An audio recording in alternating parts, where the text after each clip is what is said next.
Estamos listos para iniciar con nuestro comentario de la lección de este día. Su título es La Escritura interpreta a la Escritura. Únicamente porque existe una unidad subyacente en la Escritura, se debe a eso, a que la misma Biblia se puede interpretar a sí misma. Es decir, el Antiguo Testamento con el Nuevo Testamento están unidos por debajo, como las venas de agua que unen los pozos, que le dan vida. Usted no puede ver la unidad que está debajo de la Escritura. A simple vista no se puede ver. Usted necesita revisar la Escritura para entender y usted va a decir, wow, pues si esto también lo dice el Antiguo Testamento. ¡Wow! Pues si esto también está sustentado en el Nuevo Testamento. Se debe precisamente a esa unidad y al autor que nosotros podemos definitivamente darle a la Biblia la oportunidad que ella se interprete a sí misma. ¡Qué maravilloso! ¡Qué gran Dios tenemos nosotros, mis amados hermanos!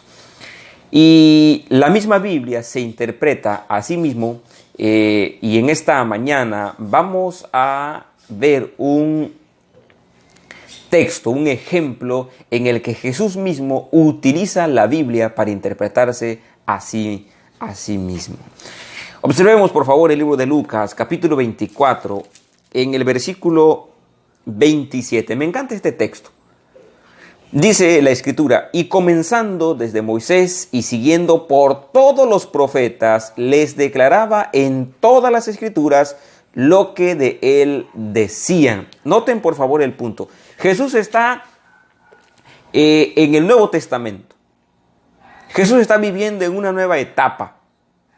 Muchos años han transcurrido desde que Moisés escribiera, por ejemplo, Génesis. Muchos.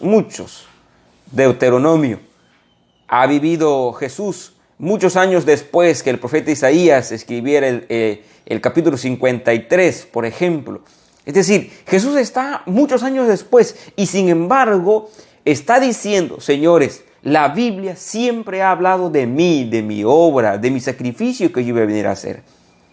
¿Por qué les cuesta creer? ¿Por qué les cuesta creer lo que la Biblia ya ha dicho de mí? Aquí Jesús, para mostrar lo que está aconteciendo, lo que Jesús mismo está viviendo, está utilizando como intérprete la Escritura misma. O sea, los discípulos no entendieron por qué Jesús tenía que morir. Los discípulos no entendían por qué el Cristo tenía que padecer tanto.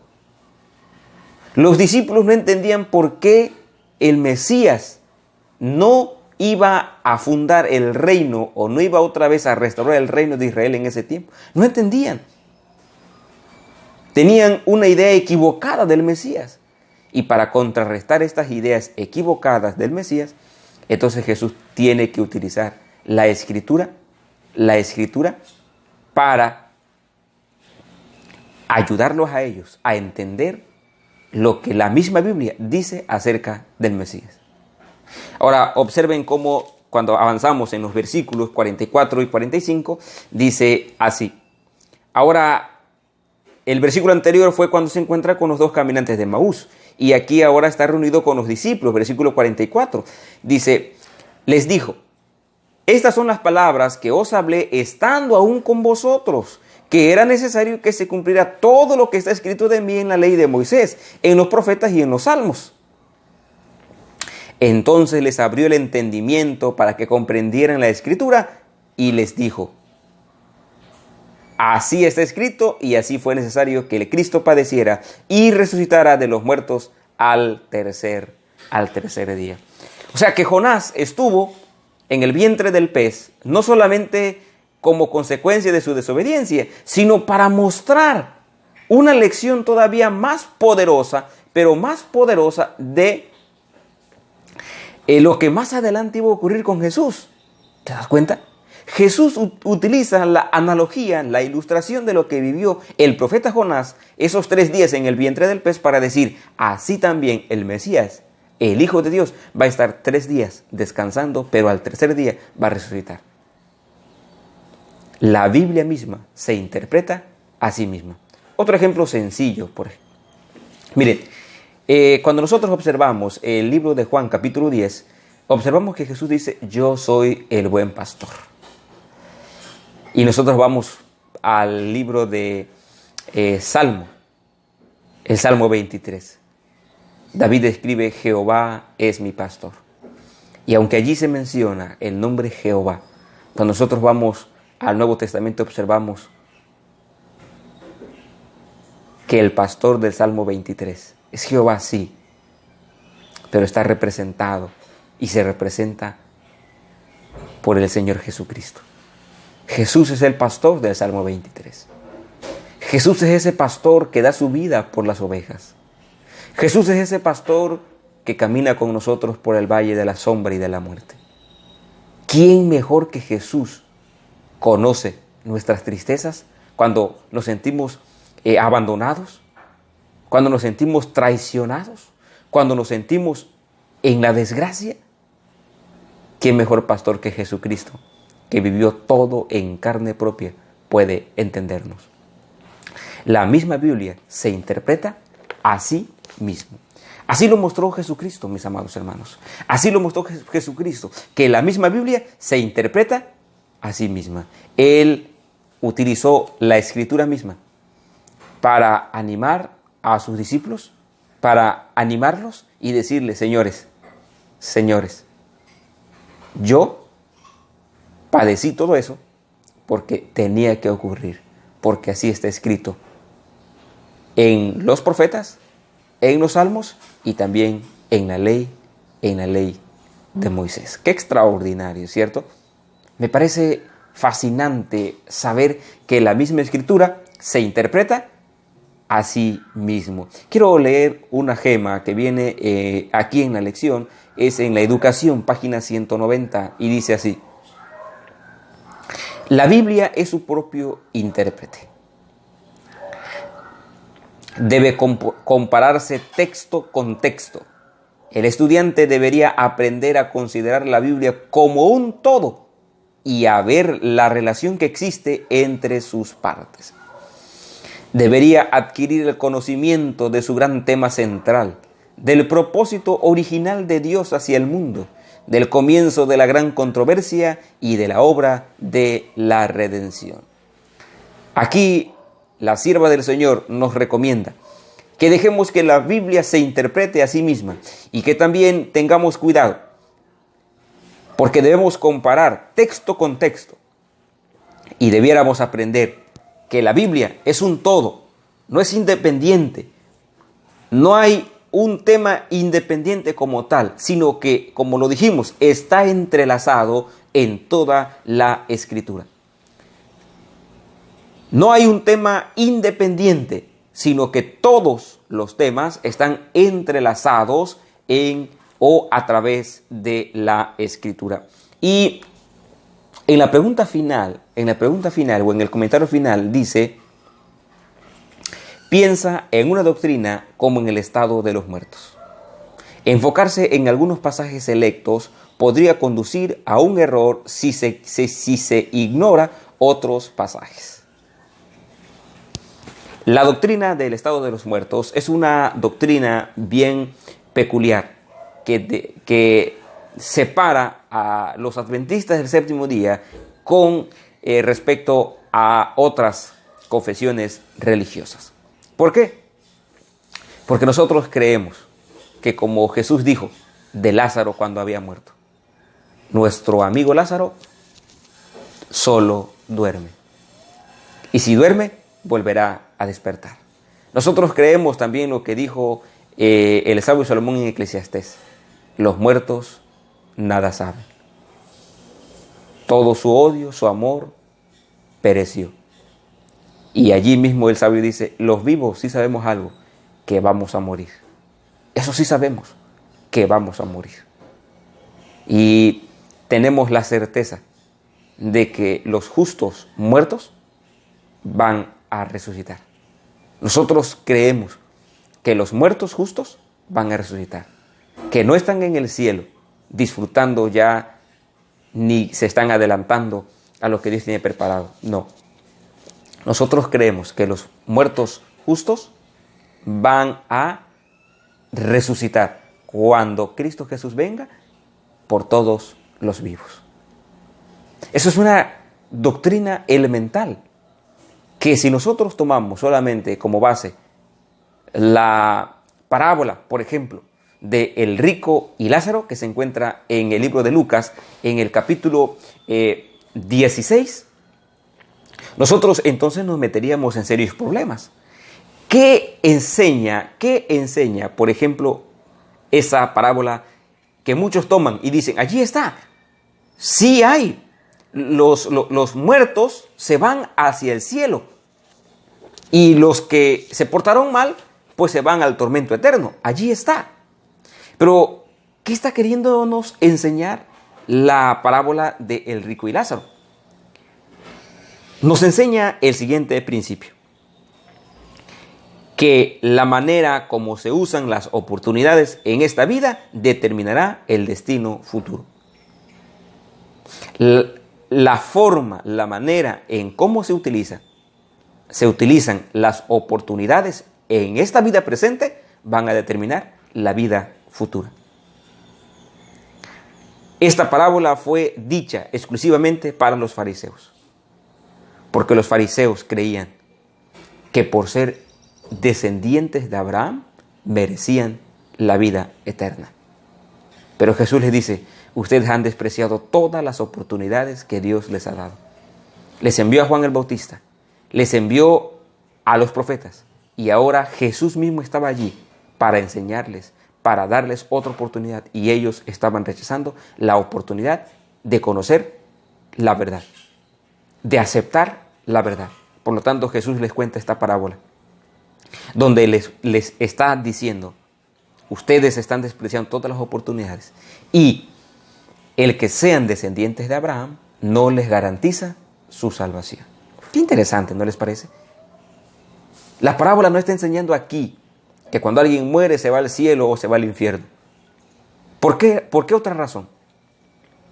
¿Por qué? Porque la parábola de el rico y Lázaro, por ejemplo, debe interpretarse como toda otra, en armonía con su contexto y con el sentido general de las Escrituras.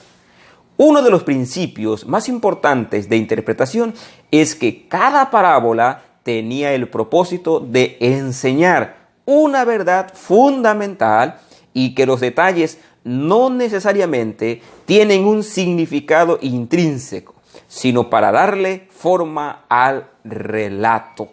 Es decir, no debe insistirse en que los detalles de una parábola tienen un significado literal en lo que a verdades espirituales se refiere, a menos que el contexto deje en claro que su significado es parte integral de la intención original.